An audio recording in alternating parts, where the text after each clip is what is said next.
Hello, everybody. Regular viewers, listeners of the show know that I've sometimes been rather critical of people I've accused of nostalgia, of imagining golden ages. But perhaps nostalgists are to be admired rather than criticized. My guest today on the show is, I'm not sure if she's a nostalgist, but she's certainly written on the glories of the past. Her first book was called The Plaza. The Secret Life of America's Most Famous Hotel looks back to a more glamorous past. And her second book follows up on the glamorous past. It's called When Women Ran Fifth Avenue, Glamour and Power at the Dawn of American Fashion. Julie Satow is a contributor to the New York Times, and she's joining us appropriately enough from New York. Julie, how far are you from Fifth Avenue as we speak? Just 2 blocks. I'm on Third, so quite close, actually. Yeah. Fifth Avenue used to be a most glamorous place. I come to New York quite often. Some of it seems okay, but other parts of the street don't seem very glamorous. What was it like 50 years ago, Fifth Avenue? I mean, it was quite a different thing. I mean, New York's always been a city of neighborhoods. So Fifth Avenue runs, from Washington Square in Greenwich Village all the way up to the end of Manhattan at the tip. So I don't know if it's monolithic, but certainly sections of Fifth Avenue were quite tony 50 years ago. I mean, and some would say they still are, certainly along Central Park. They're the highest real estate values in the city, some of them, and obviously the most expensive stores are located there. So I think that's still the case, but you are quite right. New York is maybe not exactly what it used to be a number of decades ago anymore. So give us some historical framing to the book. The dawn of American fashion, was that before and after the Second World War? Is this mid 20th century?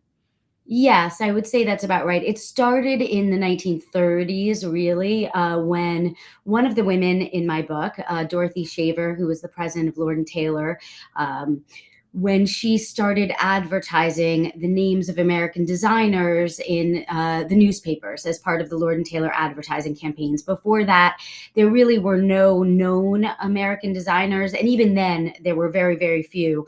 But she started to highlight it. But it wasn't really until World War II and when Paris was occupied by the Nazis that it really provided an opportunity for American fashion to come more to the fore.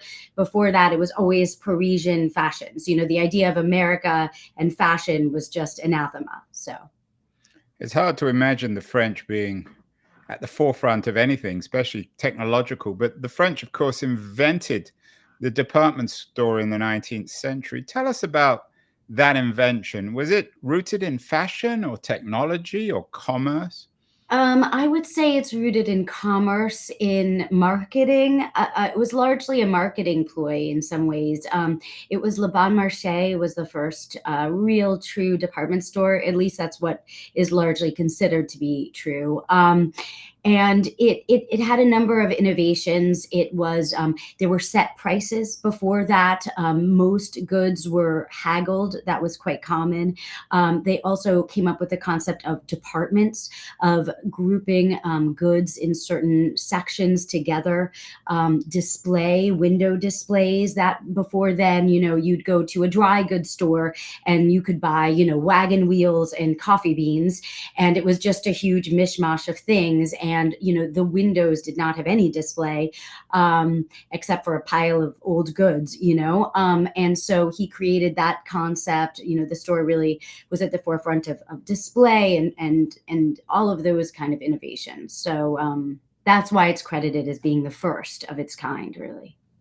I actually grew up in a retail family in London when Oxford Street was glamorous. It no longer is. And I remember my mother being obsessed with window displays. In terms of thinking nostalgically about this period, it is the climax, to invent a word, of the analog age. Is that fair? There's something deeply physical about this age in terms of window displays and physical shopping and physical interactions particularly with fashion. Yeah, I think it was, department stores during their heyday really were cultural touch points. I mean, I think they were far more than just, a store. In many ways, I have examples in my book, for instance, of one of the first exhibits of Art Deco design was actually in a department store in the early 1920s. It was a place where people could interact. There was a lot of commonality. There were people from different financial stratas who were all together. It might be in the early department stores, you could have the kitchen maids in the bargain basement, downstairs, and then the wealthy women, the carriage trade upstairs looking at fancy lace. So it was a place, but they'd all ride the escalator together. So there was sort of a commonality there. There was a social interaction. For women, the reason why I focus on women is I think that it's a very unheralded story about the impact it had on women in terms of their career development over the decades, and also in terms of their prowess as consumers too. So I can talk about that if you'd like. But. Yeah, I like the idea of how you put it, prowess as consumers. You mentioned that the upper floors of some of these department stores catered to upper class women, and perhaps the bottom and basement floors to lower class women. How much did these new emporiums, fashion emporiums, mirror the class architecture of America in the mid 20th century? I think that's a heavy question. It did, but they were quite democratic, actually. I mean, yes, the clearance departments typically were, on the lower floors, and but it was also really a lot of times organized by the type of goods. So, for instance, home goods, carpets, rugs, all those kind of things would typically be upstairs on the highest floor, not necessarily a class-based thing.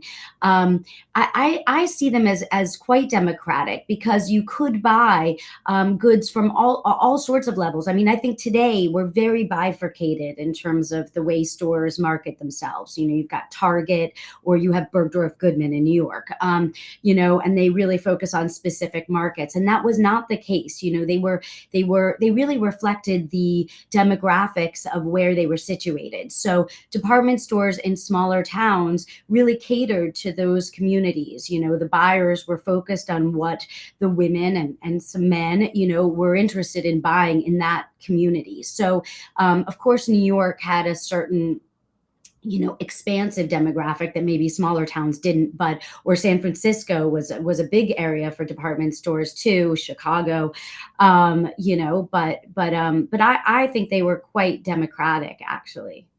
Yeah, and I'm not sure there's necessarily anything incompatible between class structure and upper class or lower class and democracy. In fact, perhaps they do go together. There's no reason why you can't have upper and lower classes in democracy, certainly representative democracies. You speak of San Francisco, of course, and downtown. I'm not sure when you were last in San Francisco, Julie. The downtown has been completely decimated, as if some huge bomb had exploded and everything has gone away. Is that true also now in New York? I mentioned Fifth Avenue before. Some of the department stores still exist, but they don't have the glamour, do they? I mean, I would say no. I would say that some of them hold on to some of it. I do think Bergdorf's in New York is still, considered quite high end. But I was in San Francisco last summer. My husband actually saw a carjacking while he was downtown. So I would. And it's not unusual. Yeah. So it's not the same in New York. I think though that, staying home and, buying things online obviously took away that need to interact socially, that physicality of what the stores were. And without that, obviously vacancies has created the situation, I think, in large part in San Francisco. New York, we also have struggled with, our business districts not being nearly as busy as they once were before the pandemic. But I think it's for whatever the reason, there's a lot of foot traffic, I think, in New York City and Manhattan. People walk, people take the subway. They're not in their cars.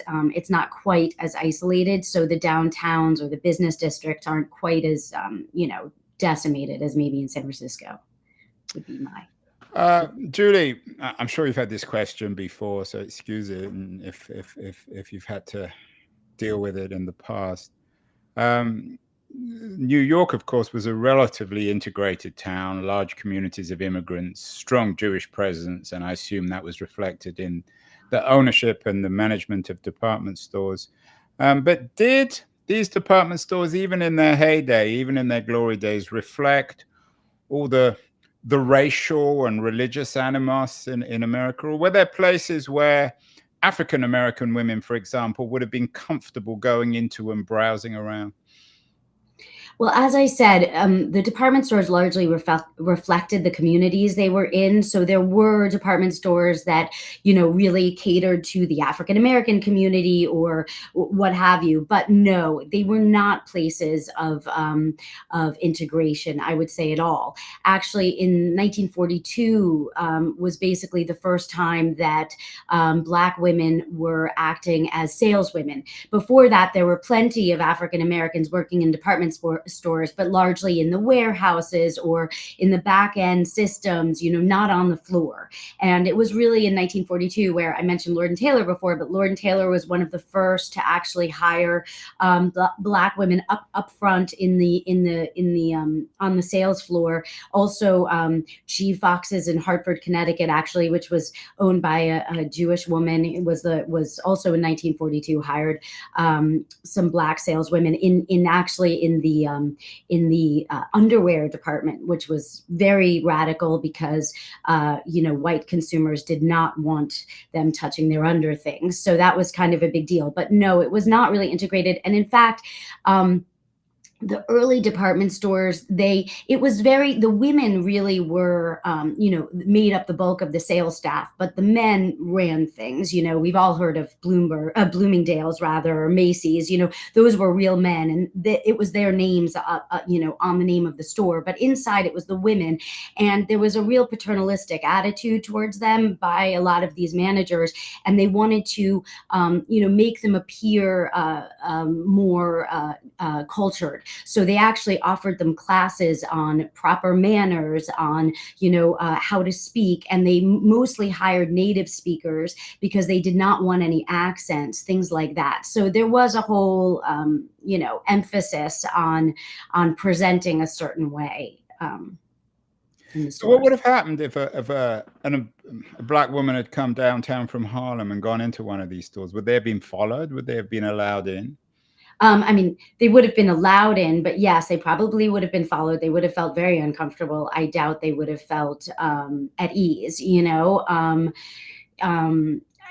but there were stores, there were famous stores. And actually I write about one in Richmond, Virginia during the Reconstruction era, which, as you may know, was a very difficult time for the African American communities. And Richmond certainly was the seat of the Confederates. So it was a very racist town at that time. And this Black woman actually started a department store with a group of other Black women, and it was the first Black-owned women-owned department store there. So, but in an example, all the white retailers in Richmond came together and they forced all the wholesalers not to sell to the department store, and eventually strangled the business, and they closed after, a handful of years. They couldn't make a go of it. So, I think it was very much racialized, segregated. Was there an equivalent of Fifth Avenue up in Harlem, for example? Would there have been Black department stores? Were there women who ran the equivalent in Harlem and other minority neighborhoods? Or did these department stores not really extend outside Fifth Avenue and downtown San Francisco and Chicago? Yeah, I wouldn't say that the big department stores were very much focused on the downtown areas. There were smaller stores for sure, but Chicago had a very well-known store that catered to the Black community. It was owned by a Jewish family, but they actually had the president or the chief manager of the department store was Black, and it was very welcoming. But yeah, I would say that it was mostly in the downtown areas, and not, a smaller neighborhood or area wouldn't necessarily have a full blown department store in that way. I remember when I was growing up in London, one of the wealthiest men in England was a man called Charles Claw, who owned Selfridge's department store. It's hard to imagine this, but 50, 60, 70 years ago, enormous wealth could be made out of retail, out of these department stores. The Bezoses and the Zuckerbergs and the Steve Jobs of the age, obviously there was no internet. Often the most innovative people, the smartest and the most successful people went into retail. Is that fair? I think that's true. It was a huge business, really, up until maybe the 1960s. It was extremely lucrative. And yeah, I mean, families made tons of money. It was largely most of the department stores were owned by families, not Mm. large conglomerates, and they, made tons of money with it. And I talk about, I focus, as I mentioned, on the women, and they could have these very fulsome careers. Women could, in the 1920s, 1930s, even as early as 1906, as buyers, as senior managers in these stores, makes ton of money. In which case, in other industries they'd never be able to. But certainly, the department store owners, made quite a good living. It wasn't really until the advent of the discount stores in the 1960s and the post-war kind of era that the department store business started to fall apart. We are talking with Julie Satow, author of an intriguing new book, When Women Ran Fifth Avenue, nostalgic for a moment where women, oddly enough, had a certain kind of power. I want to remind everyone that great guests like Julie Satow, brought to us by our friends at Liberties, a quarterly of culture and politics, also in its own way nostalgic. It's published on paper and it's designed to be read rather than tweeted or put on Facebook. I'm going to run a short feature on Liberties, and then we'll be back with Julie to talk specifically about the book, about the three women she features, and whether or not it's a feminist moment in 20th century commercial history. So don't go away, anyone. We'll be back in a second. The noise, there is nuance, insight. Liberties is not just a journal of ideas, it's a meteor of intelligent substance. It's the place to be for engaged citizens. Politics, opinion, substance. Liberties is a triumph for freedom of thought. A quarterly of urgency, of cultural exploration, of intellectual delight, of immaculate prose. It's invaluable. Subscribe now or find Liberties at your favorite bookseller.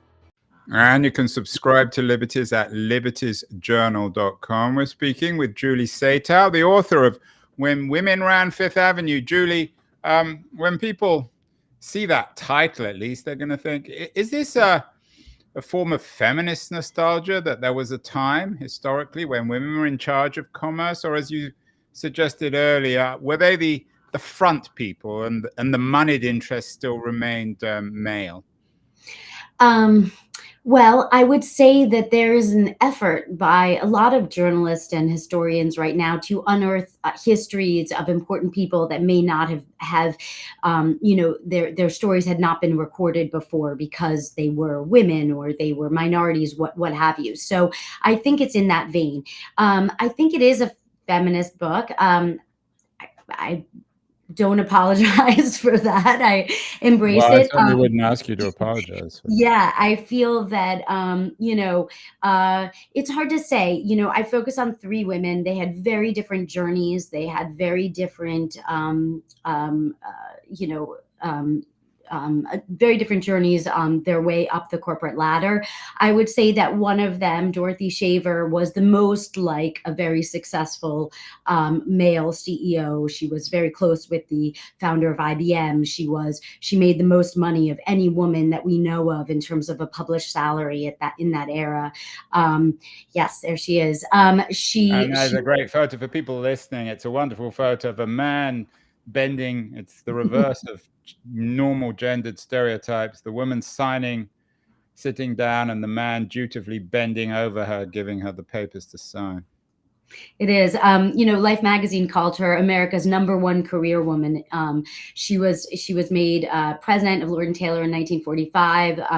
Clearly, that was very unusual. She was paid about the equivalent of about $1.7 million in today's money. It was, she was very powerful. She was also, she really portrayed herself not in a feminine way. I think in many ways she tried to ape the male CEO, and that's how she sort of navigated things. The other women in my book are maybe take a slightly different tact. Hortense Odlum was the president of Bonwit Teller in the 1930s during the Great Depression, and she was very apologetic for being a career woman. She was very uncomfortable with that. She didn't want to call herself a career woman, even though she ran, what was in today's money a $200 million business. She had about 1,500 employees under her. She was clearly very powerful.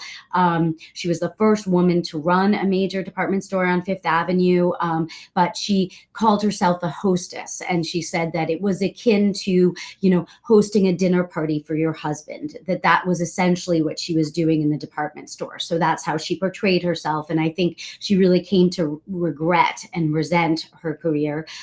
Dorothy did not. She was very happy with it. And then I have Geraldine Stutz, who's a more modern businesswoman in the 1960s and 70s. She ran Henry Bendel's. There you go. And she was really a photo of Geraldine Stutz outside Henry Bendel in 1980. And Henry Bendel was again a very influential brand, wasn't it? Yes, and so she was originally a fashion editor at Glamour magazine, and she had a beautiful eye for fashion, and she did a number of very innovative things. But she was a more modern, what we conceive of in today as a businesswoman today. I would say her attitudes towards her work. But yeah, they were very. It was not easy what they did. Did it get in any way politicized? I mean, in the middle of the century, have the beginnings of a certain kind of American feminism. Did female writers, thinkers, did they pick up on women like Geraldine Stutz? Well, I mean, certainly I would say that even beginning with Hortense in the 1930s, she was very anti-Eleanor Roosevelt, for instance. She wanted to distance herself from that completely. That was not what she wanted to do. She felt extremely uncomfortable. And I would say Dorothy was quite political. It's Dorothy Shaver. Yes, Dorothy Shaver. She hosted these awards every year where over 1,000 people would come to the Waldorf Astoria, and she honored people like Einstein. Twyla Tharp. They were artists, scientists. The person who invented the automatic rifle. But she was on the board of the NAACP. She was quite political. Her grandfather was actually a high-ranking member of the KKK in Arkansas, where she grew up. Dorothy Shaver? Yes, so she had quite a bit of baggage. She grew up, and they all came from very small towns. I mean, Hortense came from a pioneer town in Utah. Her parents came from Europe. They were early Mormon converts, and they were some of the first white settlers in Utah, in St. George. And Dorothy came from Mena, Arkansas, which was a very, very small town, still is a very small town in Arkansas. and, arrived in New York in 1919 with a suitcase and her sister in their 20s as single women before, women even had the right to vote. And Geraldine, I would say she was very good friends with many of the women in the feminists in the early, feminist movement. And I think she felt a kinship with that, but she was less political, I would say, of the three women. She was really, enmeshed in the world of fashion. She discovered a number of very important fashion designers like Sonia Rykiel and Stephen Burrows and many others. And she kind of changed the way department stores approached fashion. So that was more her thing than politics necessarily. And was the fashion industry yourself, in your interpretation, was it in itself conservative, radical, innovative? Many of the fashions, of course, came from Europe, as you noted. A lot of this was triggered after the German occupation of France during the Second World War. Was fashion in those days the equivalent of tech today? Disruptive, revolutionary, radical, democratizing? I think that would be a hard argument to make. I think that originally, New York was the capital of the rag trade. It was, as you mentioned, immigrants. It was a largely immigrant sort of, industry in big warehouses where you'd have lines and lines of tailors basically churning out, very cheap copies of Parisian designs for the mass market. These were cheap, not fashion forward at all. If there were any fashion designers, they were kind of toiling anonymously in these warehouses. There was nothing like that.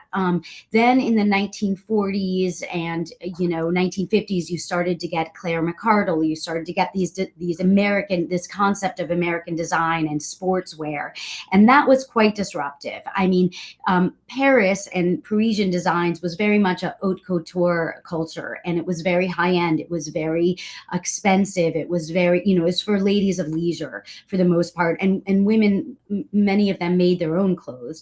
And in America, then you had this sort of mass market industry. And what started to happen is these American designers started to design clothes for the American woman. So, going to watch a football game or having a picnic or, running around with your kids, a much more sporty kind of active life, not what Parisian designers were focused on.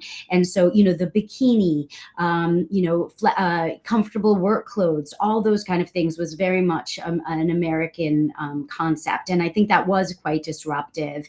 And it sort of pulled the center of focus somewhat away from Paris. I mean, still, I would say Paris was the dominant market, but America started to have quite a number of important designers. And that only increased over time. Although Geraldine at Bendel's, she helped create kind of the pret-a-porter or the ready-to-wear market. Which democratized, where suddenly this high fashion became exactly more accessible. Yes. You mentioned the garment industry, which of course was very much centered in New York, and it was also the front between labor and owners, all sorts of violence and politics at the turn of the 20th century, marked by one kind of tragedy or another. What did the unions think of these department stores? I assume the women who worked there weren't in any way unionized. Did they ever go on strike? Were the women who worked the floor, were they well paid?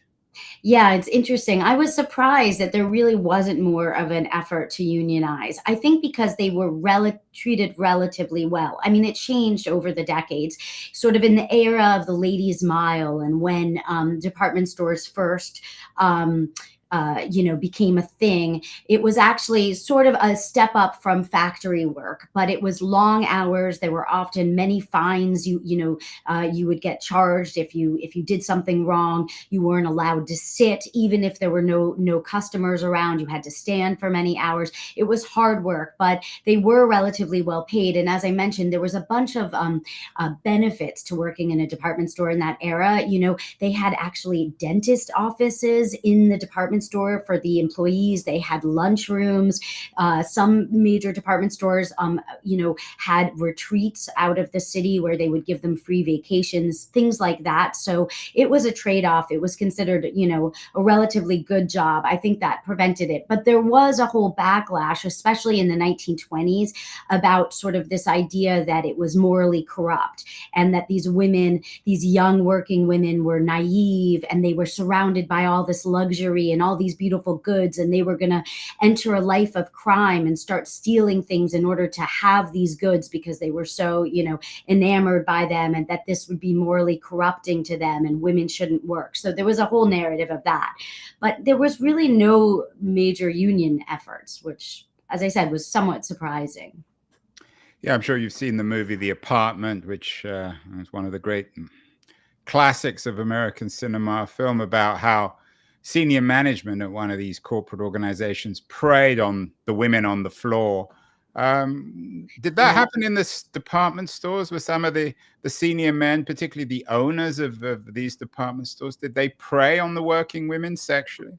Yeah, I mean, there was a paternalistic attitude. There was actually in the 19 teens, like around 1914 and stuff, they actually, New York City and a number of other cities, Chicago, I don't think San Francisco, created actually a whole undercover units where they would have them go into the department stores to try to determine whether these women were prostituting themselves, were stealing things, what was happening, what the harassment was. There was a whole concern, as I mentioned, this sort of progressive concept that, young women could be, were in danger by working. And so they were like vice squads, but they didn't really find much. Of course, there were examples of male managers taking advantage of them, but it was a women's world. I mean, these women had very senior jobs. They were paid a lot of money. Many of them were managing many people, and while the men were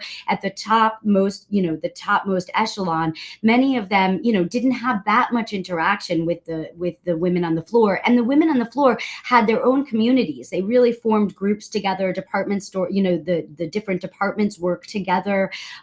There was a real communal feeling to it. So actually, there was an interesting book, sort of like the Jacob Riis book, about the tenements.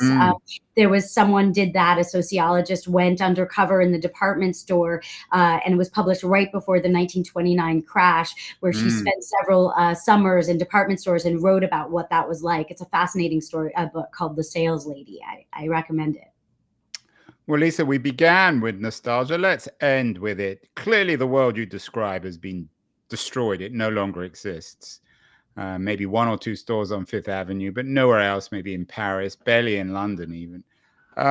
Should we look back at this with some longing? Should we think that was the golden age? I mean, the title of your book, When Women Ran Fifth Avenue, suggests that it was a time where things weren't so bad. I just came back from Houston, driving around the outskirts. It's a city without a center. It's a place full of dollar stores, very depressing on the physical retail store. Of course, the internet has decimated retail, and retail's been undermined not just by the internet, but many other forces. Was this a moment in American history where you yourself, I mean, you've dedicated considerable amount of time to writing about this. Should we have a little bit of nostalgia? And should we be proud of that nostalgia? Should we not be uncomfortable with it? To me, I feel there has been something lost. I think that it provided a commonality that, in today's world where we're all very, isolated from one another, it's really, I think it's a loss. I think that being physically close, as we talked about originally, sort of that democratic interactions of people from different, socioeconomic classes, et cetera. I think that it is a real loss. We don't talk to one another the way that we used to. We don't interact.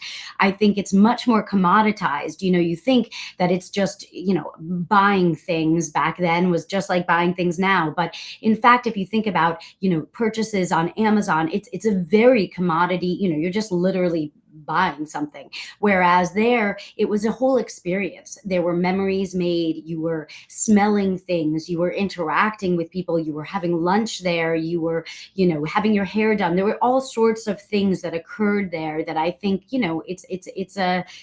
we don't have that anymore. So there was no algorithm to follow there you was- around and try to sell you stuff that you'd bought in the past. I assume I stuff know. was personalized, but in a genuine way rather than in an algorithmic manner.